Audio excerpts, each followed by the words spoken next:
Halo semuanya, selamat wayah kia ya dimanapun kalian berada. Kembali lagi bersama Mamang dan di video kali ini kita bakal lanjutin manhwa Putra Bungsu Kon Seorang Player. Kita masuk di part 40. Di awal video ini, di saat Pangeran Herdian memperhatikan kepergian Kapten Joste dan pasukannya, Pangeran Gerard yang kini mencurigainya berteriak, "Apa yang sebenarnya terjadi, Herdian Hyungnim? Apakah yang memimpin para pemberontak itu? Bisa-bisanya kau melakukan hal semacam ini, Hyungnim. Sebagai pangeran yang mewarisi nama Ruben, bisa-bisanya kau mengkhianati kejajahanmu sendiri." Lalu, setelah memastikan situasi di sana, Pangeran Herdian pun membalas, "Sudah cukup, Pangeran Gerard. Saya rasa situasinya sudah cukup aman sekarang." Tentu saja perkataannya membuat Pangeran Gerard kebingungan. Ditambah lagi, tiba-tiba saja Pangeran Herdian di depannya berubah wujud, yang mana ternyata itu adalah wujud penyamaran Kain. "Maafkan saya Tuan Pangeran, saya tak punya pilihan lain selain menipu musuh-musuh kita dengan cara ini. Saya adalah Kain dari The First Knight. Saya datang kemari seperintah master saya untuk menyelamatkan Anda Tuan Pangeran. Saat ini, Master sedang berada dalam perjalanan menuju ke istana. Sampai itu tiba, saya akan melindungi Anda." Mendengar perkataannya, Pangeran Gerard pun yang masih terkejut bertanya, Kalau yang datang adalah Master dari The First Knight, berarti maksudmu Raul akan datang kemari?" Sementara itu, Raul sendiri yang telah tiba di depan istana tengah mengecek keadaan di sana dengan bantuan dari Revel. "Sesuai perkataanmu, Raul, aku tak melihat satupun pasukan yang berjaga di bagian depan istana." Raul pun tersenyum membalas, "Benarkah? Baguslah, kelihatannya Kain melaksanakan pekerjaannya dengan benar. Sekarang kita bisa menyerang mereka secara langsung." Revel yang penasaran bertanya, "Tapi bagaimana caranya? Mustahil kita bisa menyerang tembok besar ini dalam waktu yang singkat, kan?" Raul yang melihat reruntuhan tembok di belakangnya menimpali, "Ya, tunggu saja dan lihatlah. Jika memang tidak ada jalan masuk, aku hanya perlu membuatnya sendiri, kan?" Tepat setelah mengatakan itu, Raul pun menggunakan kemampuan telekinesisnya, di mana ia mengendalikan peruntuhan itu sebagai batu pijakan untuk memanjat temboknya. Meskipun di belakang temboknya ada beberapa orang yang berjaga, Raul bisa dengan mudah menghabisi mereka. Namun, melihat seorang dari mereka yang merupakan Royal Guard, Raul yang merasa aneh pun berpikir, "Royal Guard bersama dengan para Imperial Hound? Apa para Royal Guard juga ikut andil dalam pemberontakan ini? Jika benar begitu, maka situasi di istana kerajaan ini lebih genting dari yang aku perkirakan. Aku tak boleh membuang-buang waktu lagi." Dengan pikiran seperti itu, Raul pun berkata, "Pertarungan kali ini tidak akan mudah. Apa kau sudah siap untuk itu, Revel?" Revel pun mengiyakannya, yang membuat Raul langsung berlari menimpali. "Bagus, kalau begitu ayo kita maju." Kita beralih ke salah satu kawasan di ibu kota, di mana si jago merah telah melahap beberapa rumah di sana. "Dari ini sudah menjadi berbahaya. Cepatlah ikuti para Knights untuk menuju tempat yang aman." Di tengah gentingan itu, seorang kesatria anggota First Knight melapor pada Homer, "Kapten, kalau situasinya terus seperti ini, apinya akan menyebar ke seluruh kota ini." Homer yang juga telah memperhitungkannya membalas, "Utamakan keselamatan para penduduk. Cepat telusuri area sekitar untuk evakuasi." Tepat setelah ia mengatakan itu, Bernard di sampingnya mengatakan, "Jadi, para pemberontak itu mulai membakar kota. Dengan jumlah kita yang sekarang, kita tidak akan bisa memadamkan api ini." Mendengar hal itu, Homer membalas, "Bukankah kita bisa menggunakan wind magic milik Anda, Tuan Bernard?" Bernard menimpali, "Untuk melakukan itu, aku perlu kekuatan magic yang sangat besar untuk bisa memadamkan api itu dalam sekali hempasan. Kekuatanku yang sekarang ini hanya bisa memperbesar apinya." Tentu saja perkataannya membuat Homer terdiam tak bisa menjawabnya. Meskipun begitu, tiba-tiba saja Nakia muncul di belakangnya mengatakan, "Maaf, aku terlambat. Biar aku yang mengurusi hal ini." Mendengar perkataannya, Bernard yang merasa khawatir dengannya bertanya, "Nona Nakia, apa kondisi Anda baik-baik saja? Saya dengar Anda ada pertarungan yang cukup sulit dalam gate." Sembari bersiap dengan potion miliknya, Nakia membalas, "Jangan khawatirkan aku. Fokus utama kita sekarang adalah untuk menghadapi api ini. Jika kita tak bisa meminimalisir kerusakan yang dilakukan oleh musuh, kita hanya perlu membuat keadaannya menjadi seperti tidak perlu kita kendalikan sejak awal. Tepat setelah mengatakan itu, Nakia pun menggunakan magicnya, di mana cairan potion miliknya langsung melesat ke langit. Lalu setelah sebuah lingkaran magic bersinar, awan hitam berkilatan petir pun muncul di langit, di mana hanya butuh beberapa detik saja sampai hujan deras mengguyur tempat tersebut. Tentu saja hujan tersebut bisa dengan mudah memadamkan apinya, hingga para kenaik di sana tersenyum kegirangan. Ini air hujan, karena hujan turun. Aku kita manfaatkan kesempatan ini untuk menyelamatkan para penduduk. Nakia sendiri yang menghela napasnya berkata, aku senang magic yang kulakukan ini berhasil. Tidak katanya Homer membalas, jadi inikah rainfall magic yang sering ku dengar? Sungguh menakjubkan, Nona. Nakia menimpali, aku senang bisa membantu. Bernard menambahi, kalau sudah begini, kita tidak perlu khawatir lagi untuk menangani kerusuhan yang dibawa oleh para pemberontak itu. Tepat setelah Bernard mengatakan itu, Jack yang datang bersama Philip dan Pierce berteriak, "Oh, mereka semua ada di sini ternyata. Woi Bernard, sebelah sini." Setelah turun dari kudanya, Jack mengatakan, "Apakah hujan ini berasal dari magicnya Nakia? Menakjubkan sekali." Bernard membalas, "Aku senang kalian semua selamat." Melihat hanya mereka saja yang datang, Josh yang merasa aneh bertanya, lalu bagaimana dengan Master?" Pierce membalas, "Master sekarang ini sedang menyusup masuk ke istana sendirian." Tentu saja hal itu membuat Josh terkejut. Apa? Dia menyusup sendirian? Bernard yang juga merasa khawatir mengatakan, tak peduli sekuat apa kemampuan Master sekarang, menyusup masuk ke istana yang dipenuhi pemberontak sendirian itu, bukannya itu terlalu gegabah?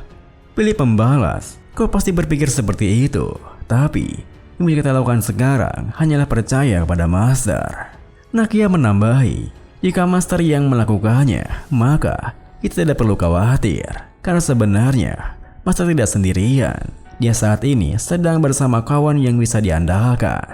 Kita beralih ke aula istana kerajaan, di mana Pak Carson berhasil memojokkan Pangeran Herdian. Ternyata gelarmu sebagai seorang Sword Master bukanlah omong kosong belaka. Pak Carson membalas, "Sepatutnya pedangmu sekarang juga. Jika kau menyerang sekarang, kau akan mendapat kesempatan untuk membela dirimu di pengadilan nanti." Pangeran Herdian menimpali, "Apa sih satu cara untuk mempertahankan secercah kehormatan yang kumiliki? Meski aku akan tetap dieksekusi nantinya. Benar-benar nasihat yang berguna. Apa kau pikir aku menghabisi saudaraku dan mengarahkan pedangku ke arah ayahku sendiri dengan semangat yang sedangkal itu? Sampai-sampai kau menganggap aku akan rela mundur setelah mendengar saranmu? Jika kau ingin menghentikanku, kau harus menghabisiku sekarang juga."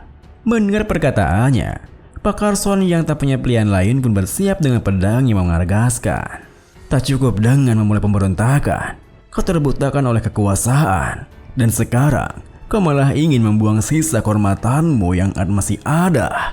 Baiklah, akan kulakukan sesuai keinginanmu. Sebagai presiden asosiasi kenaik kerajaan Roben, aku yang akan mengeksekusi ketua dari para pemberontak sekarang juga. Namun, belum sempat Pak Carson menebaskan pedangnya, tiba-tiba saja Piskuan Jerry muncul menyerangnya. Oh tidak, bukankah ini agak berbahaya? Tentu saja kemunculannya membuat Pak Carson terkejut, hingga ia pun tak bisa mengantisipasi serangan baliknya dan terlempar lumayan jauh. Kemudian, sembari menyombongkan kekuatannya, Piskuan Jerry mengatakan, "Maafkan keterlambatan saya ini, Tuan Pangeran. Untunglah Anda masih bisa bertahan. Saya juga menghadapi masalah yang cukup menyusahkan tadi." Pangeran Herdian membalas, "Akhirnya sampai juga kau, Piskuan Plank. Kenapa kau tidak mengirim Carson keluar dari ibu kota?" Piskuan Jerry menjelaskan, Presiden Carson adalah orang yang intuisinya tajam dan penuh akan rasa curiga. Akan ada resiko kegagalan pada rencana kita kalau kita mengirimnya juga keluar. Ya, tapi kelihatannya itu sudah tidak penting lagi sekarang kan? Toh, tak ada yang bisa dilakukan sekarang. Mendengar hal itu, Pak Carson yang tak bisa berbuat banyak hanya bisa mengatakan giginya berpikir. Dalangnya adalah Direktur Keuangan Kerajaan Piston Black. Apakah Departemen Keuangan yang berhubungan dekat dengan Randall juga terlibat dalam pemberontakan ini? Tidak. Terlebih lagi, Magic yang aneh itu, apakah dia benar-benar seorang manusia? Saat Pak Carson berpikir seperti itu, Piston Jerry tersenyum mengatakan, "Baiklah Tuan Pangeran, saya rasa kita harus mulai bergerak sekarang. Jika keluarga kerajaan sudah jatuh dan hanya satu orang pangeran yang tersisa, pasti akan ada rumor tidak sedap yang beredar akan hal itu kan? Dan juga saya rasa Anda sudah hampir merasakan buah dari kesabaran Anda selama ini. Jadi untuk bisa menikmati hasil itu sepenuhnya, Anda harus mempersiapkan langkah selanjutnya." Pangeran Herdian yang mengerti maksudnya membalas, "Oh begitu, ucapanmu ada benarnya. Mendapatkan cap pengkhianat di tengah-tengah perusahaan tahta itu akan sangat merepotkan. Jadi kurasa aku harus undur diri sekarang." Lalu apa yang terjadi pada orang itu? Piston Jerry menimpali. Meski ia adalah orang yang cukup berharga, ia bukanlah tipe orang yang akan patuh hanya karena ia takut mati. Dan dia sudah tak terlalu banyak. Tanda gunanya dia kita biarkan hidup. Ya, mau bagaimana lagi? Akan kubungkam dia selamanya dengan kematian. Namun, baru saja ia melayangkan serangannya, tiba-tiba saja Raul muncul menahannya, yang tentu membuat Piston Jerry terkejut. Ditambah lagi, Raul tersenyum mengatakan, "Akhirnya kita bertemu lagi, Piston Black." Kita beralih kepada sang raja di kamarnya, yang nampaknya begitu putus asa dengan apa yang terjadi di kerajaannya. Bagaimana bisa jadinya seperti ini? Sampai-sampai aku harus bersembunyi dari pemberontakan yang dimulai oleh putraku sendiri. Meski aku bisa bertahan hidup setelah ini, siapa yang akan meneruskan tahtaku nantinya?" Mendengar perkataannya, seorang kenagi yang mengawalnya pun menuturkan, "Yang mulia, Anda harus menguatkan pikiran Anda. Kalau Anda goyah, seluruh kerajaan ini akan runtuh." Sang raja menimpali, "Meskipun aku bisa menguatkan pikiranku, memangnya apa yang akan berubah? Putra mahkota dan pangeran kedua sudah meninggal, dan pangeran ketiga adalah seorang monster yang memimpin pemberontakan. Mungkin untuk menghentikan jumlah korban yang lebih banyak lagi, menyerahkan tahtaku pada Herdian adalah pilihan terbaik."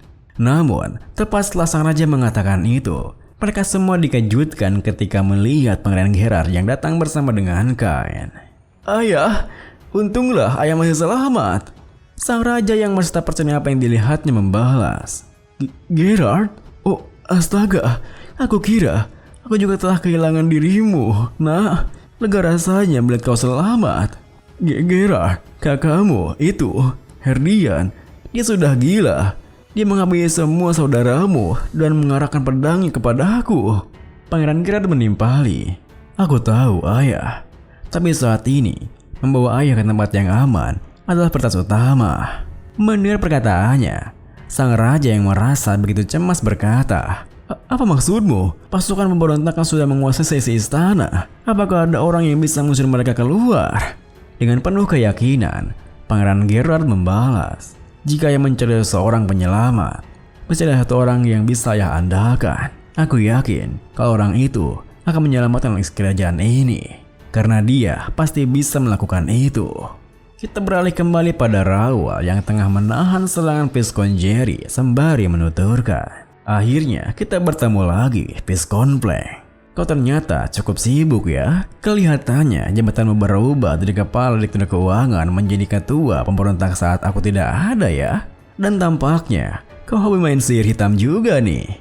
Piston Jerry tersenyum membalas, "Oh, Tuan Raul. Sungguh sebuah kejutan ya." Tepat setelah Piston Jerry mengatakan itu, Raul pun mengempaskan pedangnya sembari bergumam, serangannya tadi cukup menyakitkan." Lalu, Pak Carson di belakangnya merasa aneh sekaligus terkejut pun bertanya, "Tuan Raul, bagaimana bisa kau berada di sini?" Raul pun meliriknya membalas, Presiden Carson, maafkan saya atas keselamatan saya ini. Saya masih belum paham betul dengan struktur istana kerajaan. Jadi saya harap Anda bisa memakluminya. Meski begitu, saya bersyukur saya bisa sampai kemari." Mendengar hal itu, Pak Carson pun terdiam menatapnya berpikir, "Apa? Aku dengar dia terjebak di dalam sebuah gate tingkat atas bersama para pemberontak yang mengamuk. Mungkinkah dia telah lolos dari gate itu dan langsung pergi kemari? Tuan Grey, aku rasa sekarang aku paham akan maksud perkataan waktu itu.